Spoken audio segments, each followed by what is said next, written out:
لوگ کہتے ہیں آج اس امت پر کتنا ظلم ہو رہا ہے. میں کہتا ہوں اس بھیڑیے کا واقعہ آپ کو یاد ہے نا, وہ جو چرواہا تھا, تو اس بھیڑیے نے چرواہے کو آ کر ایک پیغام دیا تھا. چرواہے کو کیا پیغام دیا تھا؟ کہا حضور اکرم صلی اللہ علیہ وسلم آئے ہیں, ایک غیب دان آقا آئے ہیں, ایک غیب سنانے والا نبی آیا ہے, تم یہاں کیا کر رہے ہو؟ چرواہے نے کہا میں تو یہاں بکریاں چرا رہا ہوں, میری بکریوں کی حفاظت کون کرے گا؟ بھیڑیے نے کہا تم وہاں جا رہے ہو, تم وہاں جاؤ, میں تمہاری بکریوں کی حفاظت کروں گا. بتاؤ بھائیو, کبھی بھیڑیے بھی بکریوں کی حفاظت کیا کرتے ہیں؟ کبھی ایسا ہوتا ہے؟ میں کہتا ہوں ہاں ہوتا ہے. تم کہتے ہو یہود اور نصارہ دشمن ہیں, امت کو چیر پھاڑ رہے ہیں, امت کو تباہ کر رہے ہیں, یہ بھیڑیے بن گئے ہیں, ہم مقابلہ کیسے کریں؟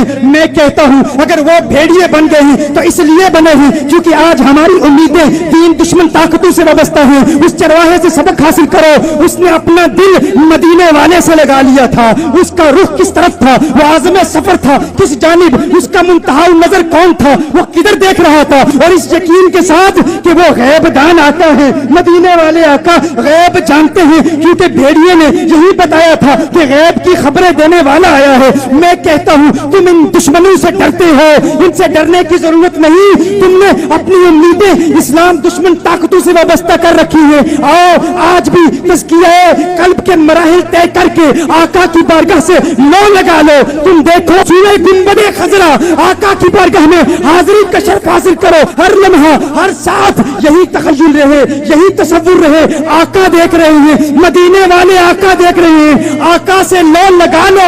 خدا کی قسم یہی بھیڑیے امت کے رکھوالے بن جائیں گے, یہی امت کے رکھوالے بن جائیں گے. ہم آقا کی بارگاہ میں آقا سے تعلق کو وابستہ تو کریں, ہم کیوں احساس کمتری کا شکار ہیں؟ تو میں کیا کہہ رہا تھا, پھر اسی طرف آتا ہوں, کیونکہ انہوں نے کہا تھا عشق کی باتیں بھی کرنی, حالانکہ ایک سائیکالوجی کا ایک سبجیکٹ ہے, نفسیات کا ہے, لیکن آپ کی طبیعتوں کی ضیافت کے لیے کچھ. اور جو بھائی یہ کھڑے ہیں آپ بیٹھ جائیں, بیٹھ کے اگر آپ سنیں گے تو میں بھی چند جو باتیں ہیں بہت اہم, چند آخری علمی نکات آپ کے گوش گزار کروں گا. بیٹھ کے سنیں, تسلی سے سنیں. درد مندوں سے نہ پوچھو کہ کدھر بیٹھ گئے, درد مندوں سے نہ پوچھو کہ کدھر بیٹھ گئے, ان کی مجلس میں غنیمت ہے جدھر بیٹھ گئے. درد مندوں سے نہ پوچھو کہ کدھر بیٹھ گئے, ان کی مجلس میں غنیمت ہے جدھر بیٹھ گئے. ہے غرض دید سے یا کام تکلف سے نہیں, خواہ ادھر بیٹھ گئے خواہ ادھر بیٹھ گئے, خواہ ادھر بیٹھ گئے. اور ان کی مجلس کسی کو جیتے جی اٹھنے نہیں دیتی. آقا کی مجلس, ان کی مجلس کسی کو جیتے جی اٹھنے نہیں دیتی. وہ ہے زندہ جنازہ جو تیری مجلس سے اٹھے گا. بیٹھ کے سنیں, تسلی سے سنیں. میرے آقا صلی اللہ علیہ وسلم کی اس تعلیم سے کیا سبق ملا؟ پہلا سبق یہ ہے کہ ہم نے عطاؤں کو دیکھنا ہے اور پھر اللہ کا شکر ادا کرنا ہے. شکر ادا کرتے رہیں, اللہ کی مخلوق کی خدمت کرتے رہیں. سیو ہیومینٹی, مخلوق کی خدمت کریں, آپ کے سارے دشمن آپ کے دوست بن جائیں.